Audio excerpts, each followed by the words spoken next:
We're taking a look under the hood of PMEA on today's PMEA's Take Note podcast.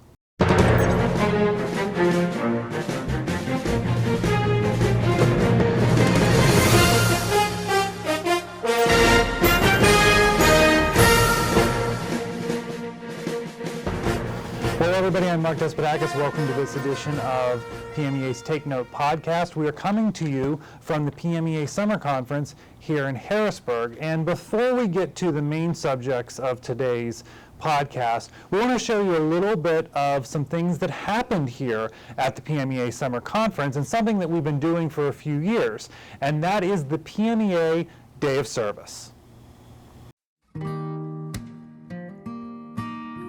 A lot of what we do relies on volunteers. And we're very grateful. We're a very small staff. We're really only 7 full-time people and a small office, which when we produce 30 concerts a year and about 5 fundraising events, things pile up. So we're very grateful for the help. Help is what PMEA members provided as part of the organization's third day of service, held in conjunction with the PMEA Summer Conference in Harrisburg this July. These volunteers, including Miss Pennsylvania Miranda Moore, assisted at the offices of the Harrisburg Symphony Orchestra and at the Whitaker Center for Science and the Arts. We are helping them do pretty much whatever they need help with. Right now, we're working on getting some t-shirts for the Harrisburg Youth Symphony, getting organized, taking tallies. If they ask us to shred something, we'll do that. If we have to file something, we'll do that. We are here just helping them stay organized so that they can better serve their own community. We're so thankful to have everybody here. We've definitely been a little short-staffed recently, and it's hard to get people to come out to do this kind of thing. So we really appreciate the help. It helps us to make sure that we can run all of our events smoothly and that everybody has a great experience while they're here. No one knows the importance of organization and logistics more than music educators. That's why they are a natural fit to assist arts organizations with tasks that included organizing t-shirts and closets and the stage at the Whitaker Center. And it's a chance for PMEA members to network and learn from each other in a different environment. It was especially valuable for collegiate PMEA members that volunteered as well. I think it's really cool because I'm able to get more insight as to what I'm jumping into in the music education field and just get some more information and find out other people's experiences. And after the volunteers here at the Whitaker Center finished volunteering, they got a chance to take a look at what happens here, including the hurricane simulator. Big picture wise, PMEA tries to have their summer conference in different areas of the state, so we are reaching and serving all of our members in our different geographic areas across the state, as well as our students. So it's nice that when we are there for just a few days on different summers throughout many years, to be able to give back to the communities that were there, not just in what we do on a daily basis. And personally, it's nice to be able to serve additional communities, because when we talk about music, we are here and saying that music is for everybody. And it's not just listening and it's not just hearing and producing. It serves such a bigger purpose through service, through connecting with people, and that it unites us. And this is one more way that we can be united with each other and to realize that we are in this together. And whether it's music, whether it's the arts, whether it's science, or any different part of education, we have to realize that we are all connected and we're only stronger together. Not only does music connect in the classroom, these PMEA members remind us that music also connects us in service.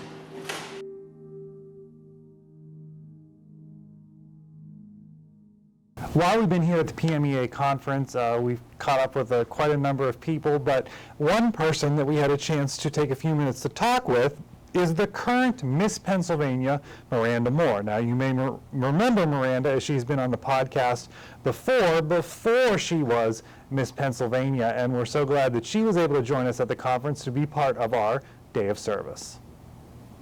So we are here, again, with revolving backgrounds on the podcast, but we're here at the Whitaker Center in Harrisburg, as we have a lot of PMEA volunteers right now working here at the Whitaker Center to volunteer. And one of the volunteers that is here today with us is Miranda Moore. And if you've seen the podcast or been to a PMEA conference, you've seen Miranda, but you might not have seen her in this format with what is on her sash this time, Miss Pennsylvania. Yeah, we've seen you as Miss Lancaster County and Miss Central Pennsylvania, but this is the big deal, right? This is it. Yeah. Congratulations. Thank you so much. We're here talking in the middle of July. This happened just weeks ago Yes, that you were yeah. crowned Miss Pennsylvania. Yeah. Crazy. Has it set in yet? No. Every once in a while, I'll see the sash and be like, "Oh, where's the Central?" Or where, why does it say Miss Pennsylvania? It's still crazy. So, talk to us about this. This has been a journey. It's been a couple years you've been involved in the Miss Pennsylvania program, and then here you are, and you're so incredibly humble as we've got to know you over the past few years, and you're like, whatever happens, happens, and I'm just in it for the great experience, and I'm sure it's been a great experience, but what is this like now that you have it? It's exceeded every expectation, and I feel like, as you said, my goal was always to just have a good experience and to learn a lot from it. And of course, being Miss Pennsylvania was the dream, but it wasn't the only thing I ever expected to take from the experience. So to have 2 years of just personal growth and professional development and have it sort of culminate in becoming Miss Pennsylvania and getting to do this full time has been just the most rewarding experience, and I've loved every minute. Again, exceeded every expectation I could have ever had. And so part of this is, and the reason that you're here with us and have been with us the past couple of years is because music is part of you, and it's also part of what you do through, again, what's led up to Miss Pennsylvania. Tell us about that piece of it. Well, Miss America and the Miss America organization is one of the few organizations left that really focuses on talent. So we have a talent portion of competition, and I perform clarinet from my talent. And I've been involved with music for as long as I can remember. I started playing clarinet in middle school and have continued to play since then. I was part of the Red Coat Marching Band and have continued to make music such a huge part of my life. So for the talent portion, I play the clarinet. And so getting to spread the message of the importance of music, why I love playing clarinet so much, getting to perform my talent, it's all been a part of my Miss America experience. And now, of course, PMEA and advocating for and with young people has been such a big part of that experience as well. And you've joined us in Harrisburg for the past couple of years, and I said, the thing that kind of blew me away was as we were walking through the Capitol building, and again, this is even before you're Miss Pennsylvania, but you're there and the crown draws the attention. And you're so skillful at, very graceful in introducing yourself as people talk to you, but then, we're here talking about music education, and you did that in the Capitol, but I know that you do that in so many other places, and I'm sure that in your conversations with people as they see your talent, you get to talk about the importance of music education as furthering it, because there's probably not a lot of people playing the clarinet as their talent portion, right? No, it's very uncommon, and I actually was looking into it, and there have been very few who have ever performed clarinet at Miss America. There's a very small group, so I'm excited to take the talent to the national stage and hopefully get some national exposure for instrumentalists and musicians, and specifically, of course, clarinetists, and I'm very much looking forward to it. Yeah, so then what does that mean moving forward, like as far as is clarinet your talent then when you go to Miss America? That's the plan, yeah. I'm not sure what I'm going to play yet, no spoilers, but I am planning to do clarinet as my talent at Miss America and see what that sort of holds, but I'm very much excited. I think it'll be so cool to perform on a national stage. That's certainly something I've never done before. So. Yeah. So I mean, we'll give the one spoiler: what you've already played to get here. Yes, Festive Overture by Dmitri Shostakovich has been my talent piece up to this point, and again, like the famous clarinet part. Right, yeah. the clarinet solo, Yeah. and it's an original arrangement I created based around the solo. So we have 90 seconds on stage. So maximizing that 90 seconds for my arrangement, it's really focused on technique and a lot of that riffing and cool stuff that people love on the clarinet. Yeah. So that's been sort of my focal point, and I love that piece, and I've loved being able to show that classical music and a classical instrument can still be upbeat and fun and engaging, and that's been another really core point of it. It's always been technique, and then engagement and performance as well has been really important. And not an easy piece. I'm a clarinet player as well. That's not an Right. ease piece. That's not an Thank easy you. part. Yeah. Yeah. So and I've seen you do it. I've seen the video, and she's the real deal. Oh, I mean, thank yeah, you. Yeah. Let's also kind of in parallel, your other what's the right word? Is it cause or that you kind of advocate for as well? Tell us about that. So our community service initiative, that's Okay. our phrasing for that, and oftentimes people hear it called platforms, so sort of interchangeable. But mine is sustainable fashion, so my initiative is titled Take Action in Fashion, and I have a global advocacy organization around sustainable fashion. And a lot of people don't realize the fashion industry is one of the highest polluting and most dangerous industries. It is more polluting than transportation or construction, and there are thousands of lives lost each year from garment workers from unsafe working conditions as well as environmental hazards. So it's a really dangerous industry, yet it's one that we all play such a big part in and have the power to make such positive change in. And so that's really what I focus on with my initiative, is wearing a sustainable wardrobe, talking about those impacts, and of course tying it into being Miss Pennsylvania. You know, I'm wearing different wardrobe all the time. That's such a big part of the job, honestly, is that we're going out on all these different appearances, and you want to ensure that you are professionally and appropriately dressed no matter where you go. So whether that's rental services or thrifting, tying in sustainability with that while showing that you don't have to compromise affordability or trendiness is really important to me. And my background is environmental engineering, so I tie in sort of the technical side of that as well with the initiative. So obviously you're walking the walk on that perspective, but you're walking the walk even further because, I mean,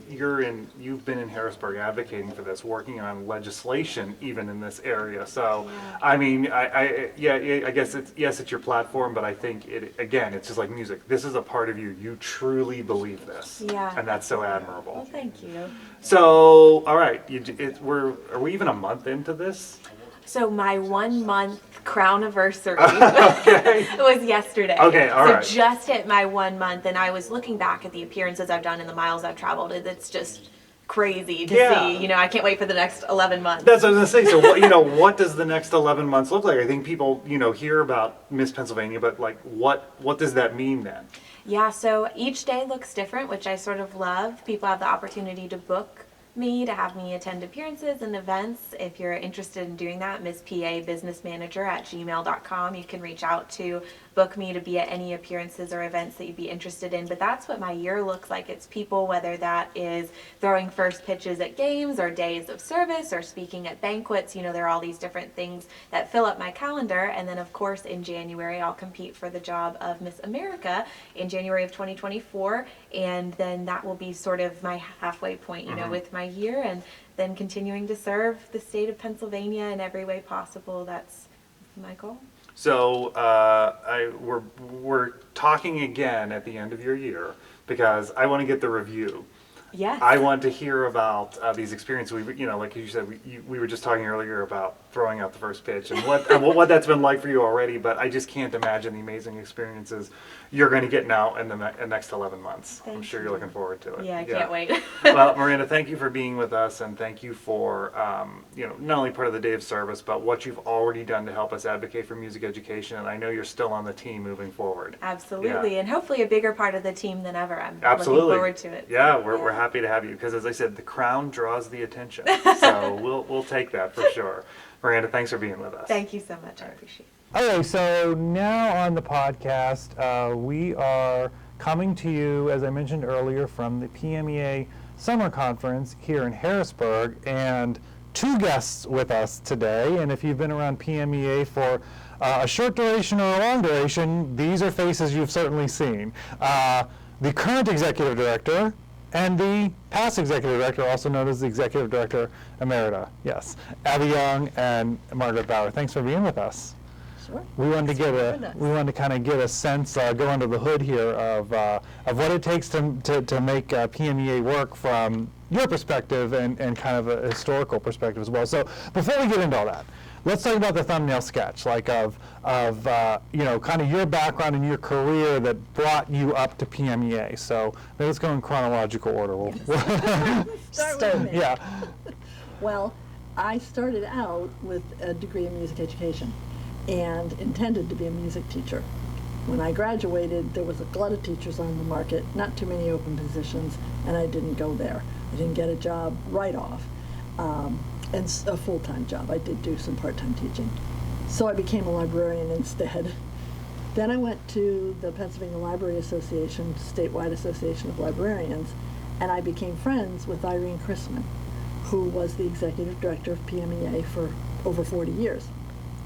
So one day after a meeting, we went to a lot of meetings together. Irene she seemed kind of out of sorts to me. And as we were going and getting our coats and getting ready to leave, I said, "How you doing today, Irene?" And she said, "Not well." And I said, "Oh, something wrong?" She said, "I announced my retirement 18 months in advance, and they want to hire me an assistant. I don't want an assistant. They don't need an assistant." Anyway, you have to know Irene. It's pretty impressive. That's pretty. But I said to her, "Oh, Irene, I wish I had known. I would have applied for your job. I mean, I have the music degree, and I love music, and, you know, I know the people and all that." She said, "Well, it's too late. They're doing the final interviews on Sunday." This was on a Thursday, I think. So I went home, told my husband how disappointed I was that I missed the chance that I'd been waiting for. And I got a call from Irene, and she said, "Listen, if you can get your resume, fax it to me right away. I'll get it to the search committee. They may consider you. You have to do it right away, though." So that day, I did it, sent it off to Irene, and I think it was Carol Myers was chair of the search committee. Carol called me and said, "Irene recommends you for the position, and we're wondering if you can come to an interview on Sunday. We're on the final interviews, but, you know, we'd make an exception." So I said, "Sure, I'd love to." So I went, and kind of the rest is history. I was interviewed by this massive search committee. They must have had 30 people on it, sitting around the table, and they all had questions. And I left, and they told me to wait outside because they had to do final interviews with the other two candidates. And so I had brought the Sunday paper, and I was sitting here reading the paper. And next thing I know, Carol comes out to me, and she says, "Listen, you can go home. You don't have to stay. It's okay." And I said, "Well, okay, if you're sure." And she said, "Yeah, it's okay." So I left, and I thought, must have blown it. Yeah. They don't want a second interview with me. I went home and got on my Nordic track, and the Nordic track flew away, and the phone rings, and it's Carol, and she said, "We'd like to offer you the position." Like, oh my goodness. So that's how I came to PMEA. So in what year was that? That was in 1995. Okay. So I became her assistant for 1 year. That was in March of 1995. And at the end of June, I believe it was, I got this call from Irene, and she said, "Oh, by the way, the summer leadership retreat," that's what it was called then, summer leadership retreat is in 3 weeks in State College, and, well, the hotel wants to know what arrangements you've made." And I'm thinking, I haven't made any arrangements. I didn't even know that it was happening. And so anyway. Trial by to fire. work, Yeah. got it all. It was at the Nittany Lion in State College, and it was fun. But And then, so how long did you serve as executive director? almost 20 years. It was Okay. 20 years. I retired in 2015. Okay. So 19 years. And yeah, it was, and honestly, the thing I loved about coming to PMEA was it was like coming home, because I knew Yeah. most all of the people. And I hadn't taught, and I hadn't been associated with them. And even the ones I didn't know personally, I came to know personally in those first few years, because it was a little bit trial by fire. Irene wasn't ready to give up, and there were some issues, but by and large, we all worked together really well. And it's just always been like home Yeah. since Yeah. then, you know. Yeah. All right, so Abby, what was your road to executive director? Well, so is here where we drop the bomb? Sure. So my experience with PMEA began in 1996 when my mother, Margaret Bauer, became executive director. So we are mother-daughter. Some put that together, some don't. It's nice that my last name is Young, so keep that just in case.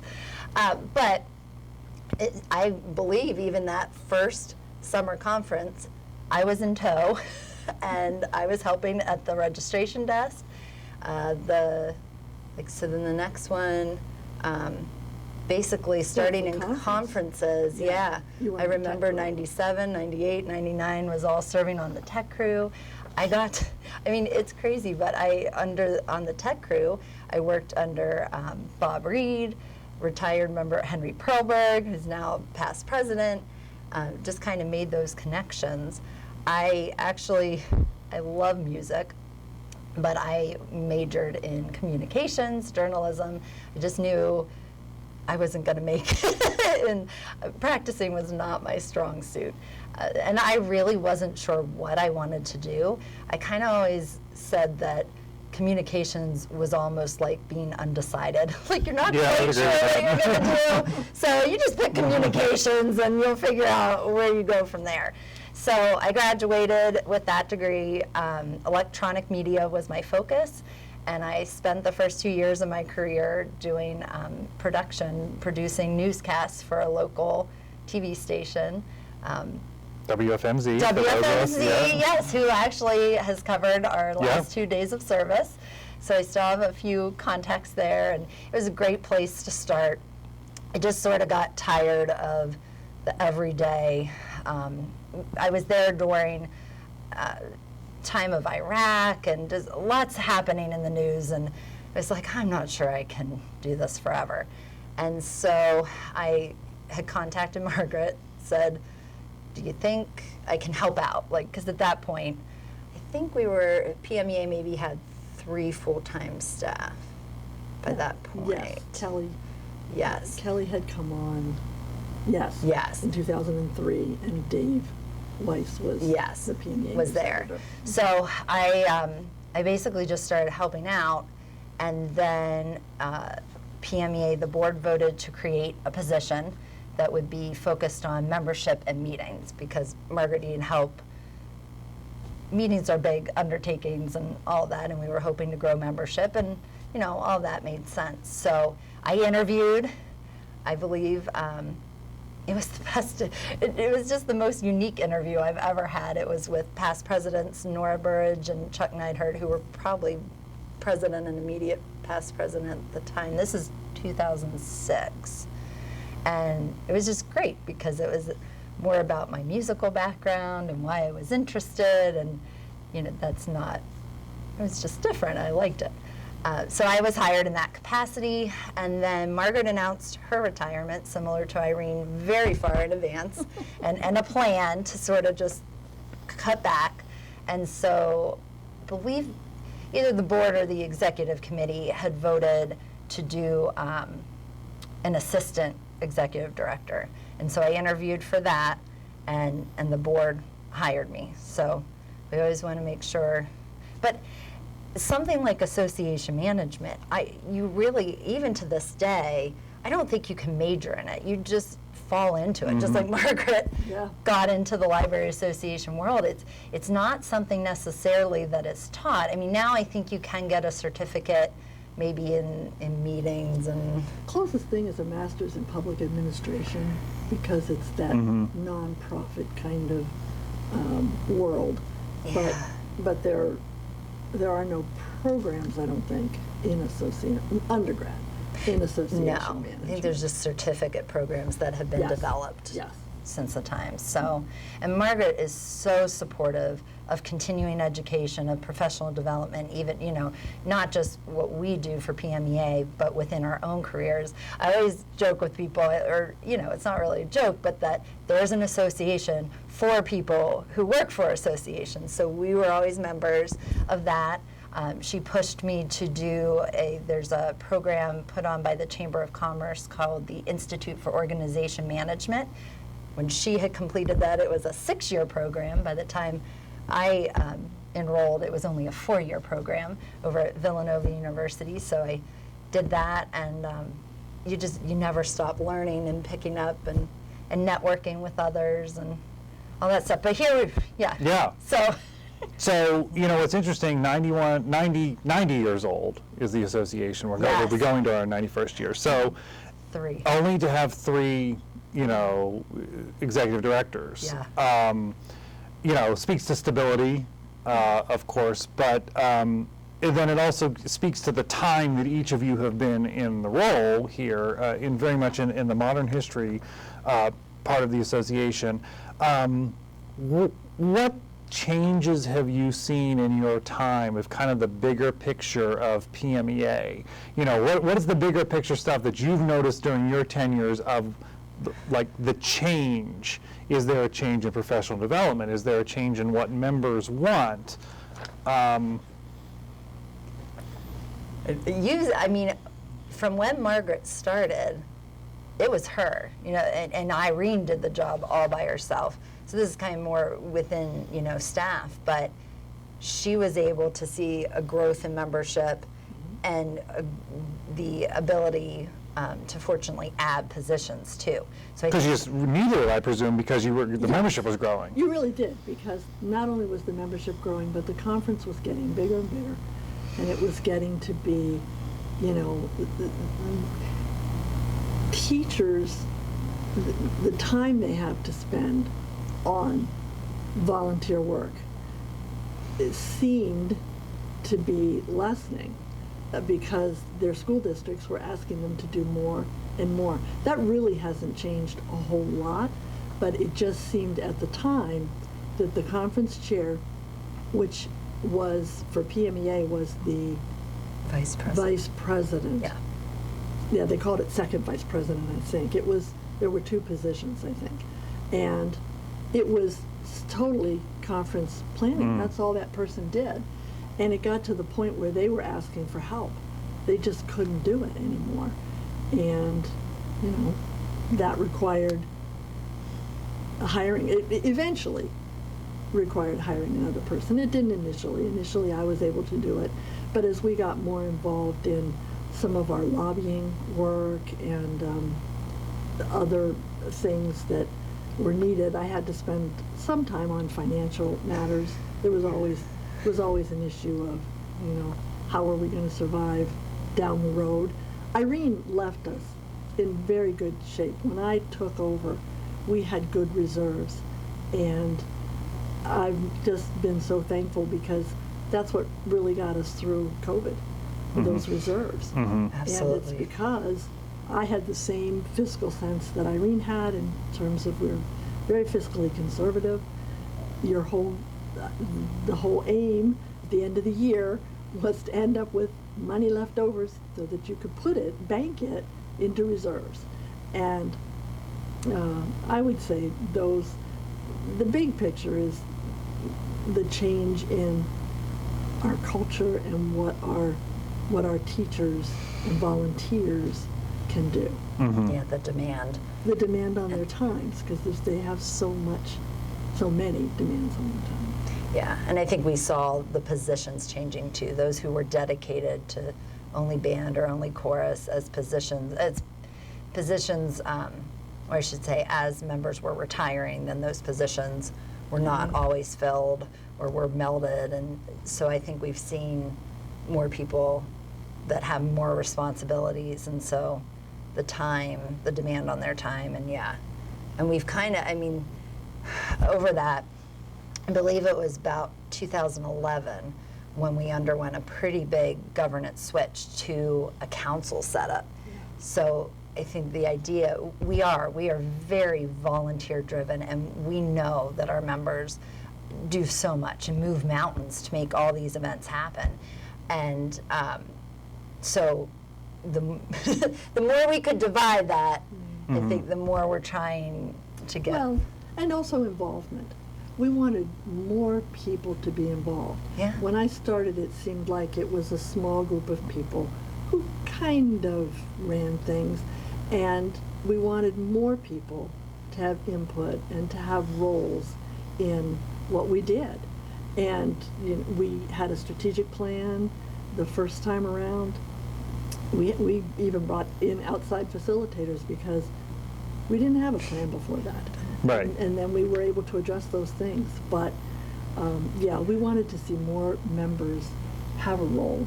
And as that's getting harder to get them, it's still a vibrant association has active members. They want to be involved and they want to do things. And putting together this conference was really a good thing for me because it's not proposal driven. It's not like submit a proposal and then we'll pick you for the spring conference, but we do select the speakers from the proposals that have been, some of them. And I was amazed. No, I think one person turned me down. Right. Yeah. And that's amazing to me. Right. And kind of gratifying that people want to give back to their profession. Yeah, so 2 points to that. Just to clarify, so yeah, you're retired, Well, but you're back on a part-time basis, helping to plan these conferences. So that explains that kind of piece of the puzzle there. But I just want to go back to a point that you mentioned earlier about growth. Growth is complicated. Growth is not just like, great, we've got more people and we've got more money and let's have a party. It's not that simple, because it takes time to grow, and then once you grow, you have to make sure that you're doing it in the right way to preserve how you've grown and potentially grow more. And as you talk about the financial piece, that's part of that. But just as you talk about, we want to grow the membership, but you have to have something to offer the membership as you're growing them. So that is a constantly evolving discussion, right? Yeah. In staff, in leadership, and then understanding the membership and how do they want to grow. So that's complicated. Yes. Yeah. So that's been, I'm sure, a very complicated path to navigate for both of you. All right. So we let the cat out of the bag earlier that this is a mother-daughter dynamic. What is that like? Okay. I mean, As you can see, this is Margaret. Yes, right, And exactly. It's hard to turn that off. All the time at home, it'll be, hey, Margaret. You're like, what? Yeah. Yeah, so like over dinner, like, are you talking like, Yeah. oh yeah, we got 5 new memberships there. Like, I mean, is that like over dinner? Is this still coming up? Oh, yeah. We don't have dinner together all the time, but we do walk. We walk. We try to walk every morning. It doesn't work out every morning, but most mornings we try to walk our 3.1 miles. That was kind of a joke. We were in training for a 5K and a few years ago, but we've just continued. And we solve the problems of the world and PMEA at those 5:30 a.m. walks. And and we talk a lot. I mean, That's what I said. I mean, she's never going to be retired as long as I'm still involved with PMEA, because my consultant is right on speed dial. And it's just so nice to have that, continuity and connection. But I will say, I mean, from my perspective, it was very intimidating transitioning to, and as Margaret said, Irene was very good with the finances, made sure that PMEA was in good financial position, and Margaret carried that through. Then we got to me, and I believe we are still, I'm very like-minded with conservative sense and trying to budget accordingly and all that. We hosted an Eastern Division conference in 2019. It didn't go so great. I mean, the conference was fantastic, but there are things like something called attrition, that if you don't fill room blocks, then you get billed for those unused rooms. So that happened to us. So basically, we did not end 2019 in a positive. Yeah, it was more of a deficit. So then then COVID happened, and so there were many times, many calls where I like, Margaret, what on earth do I do? This is just, so now I'm starting my 9th year. I can't even believe it's been that long. So we're starting the 9th year, and we're finally turning that around. I mean, I can see that our events are back. I hate saying that word, but here we come, and I think, but that was always intimidating for me, because here Margaret built this big thing, and you're watching your reserves, having to use those, but it's always said they're rainy day funds, and if COVID wasn't a rainy day. Exactly. Yeah. Exactly. Exactly. And I was thankful that that we had that, and Abby did the best she could. I mean, nobody did well during COVID in an association, especially an association that depends on one major event to carry them through for the year. Yeah. Pretty much. Yeah. Now, membership, but we get a small Oh. allotment of membership money from NAFME, from the joint dues. And, you know, you just can't do it. Yeah. So she pushed me to apply for any grants that we could, any of the PPP loans, all that. So we were fortunate enough to secure those.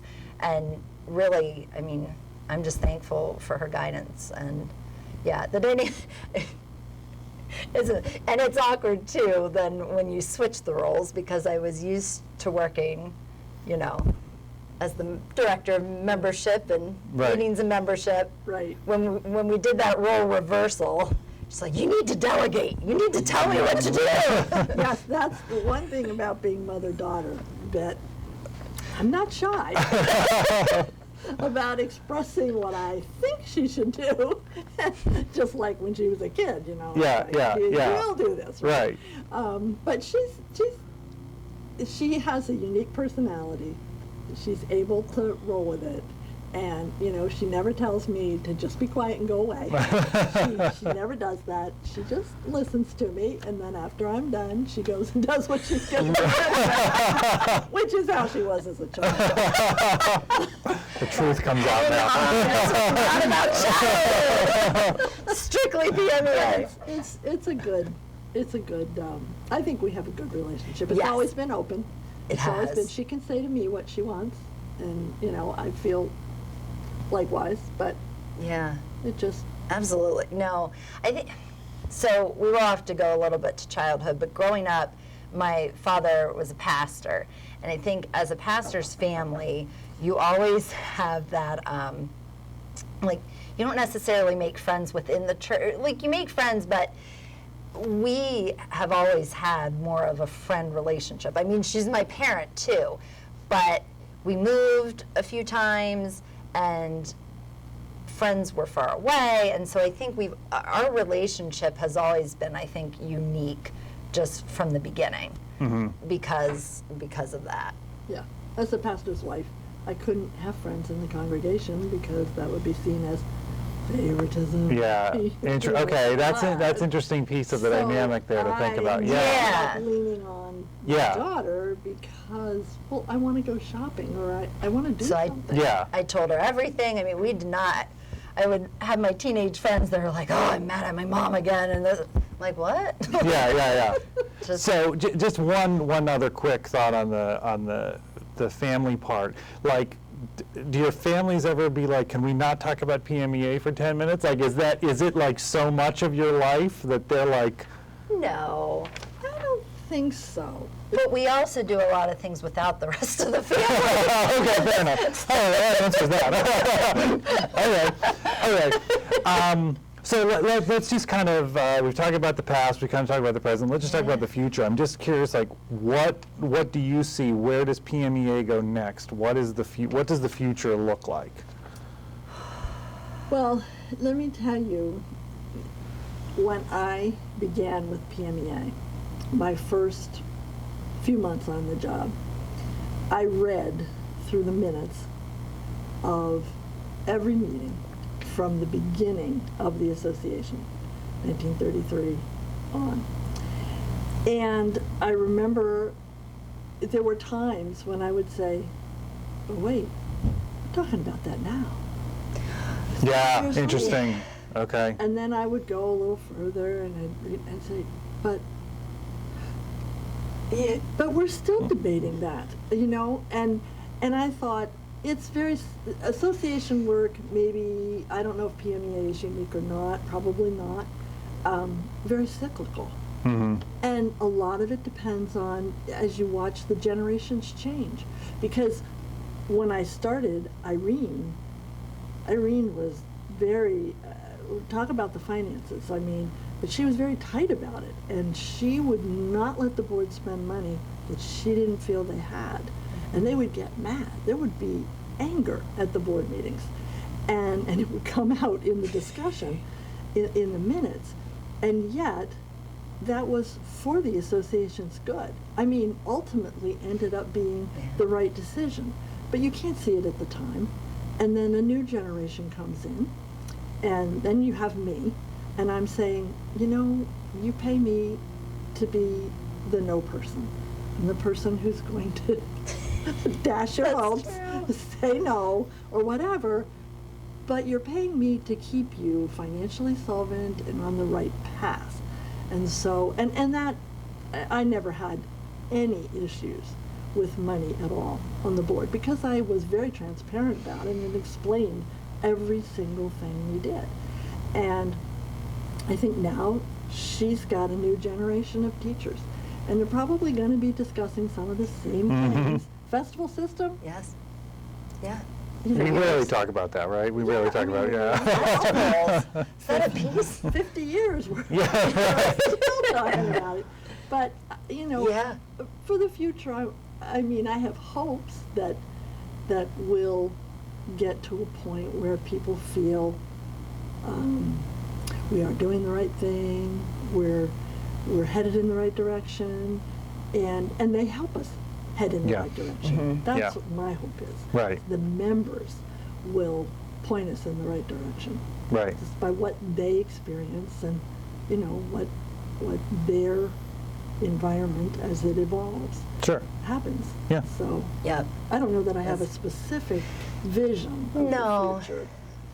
We are here to support the members, and it is, I mean, I didn't say it earlier, but it is a family. I feel so welcomed, and it's just a different feeling, I think, than any other position. Not that I've had many positions, but even working for other organizations. My hope is that I always want us to be in charge of the change. I would hate to see, and you hear this within the association community as well. Like, as things are changing around us, we just want to make sure that we're adapting to that, and that we're not, you know, like the BlackBerry becoming obsolete. And we have so many just wonderful volunteers and great thinkers. I mean, who are thinking outside of just what's around them and what they know of. And so just to stay open with that, and it is fun to see the generation changing. I mean, when I was first hired, I was with, you know, that new generation, and now I'm in the middle. It's like, oh man, I'm on the other side of this, and the new generation is coming. And so my hope is that we stay open-minded, we stay ahead of things, and are just, that change word in associations always gets a bad rap. You know, it always says it's like trying to turn a ship and it moves slowly. So I think I just hope that we're not afraid of it. We embrace that and moving forward. I think the one thing PMEA has that's unique is that the teachers that are coming out of college today are products of our system. Yeah. Okay? And so when you talk about something like the festival system or, you know, the way we do things, it's always, well, you can't change that because, well, I mean, I was in Allstate, Yeah. you know, and it was great. And I remember one of my first year, I think, I had to go up to District 2 because they were mad about something. I don't remember what it was. They were upset about something, and it had to do with Allstate somehow. And I was in a room, and they were questioning me, and I was and I finally said to them, look, how many of you teachers in this room made Allstate in your high school years before you went to college? There were like 2. And I said, and you're all excellent teachers, right? And so making Allstate is not the end, you know, not making it is not the end of life. Right. And we have to keep this in perspective. And that's what I think PMEA is all about, is keeping that perspective of what's important and, you know, maybe what's not. Yeah.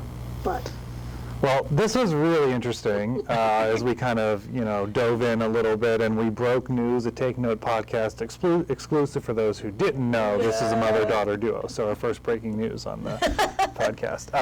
But Margaret and Abby, thank you so much for being with us and for the service over time to PMEA.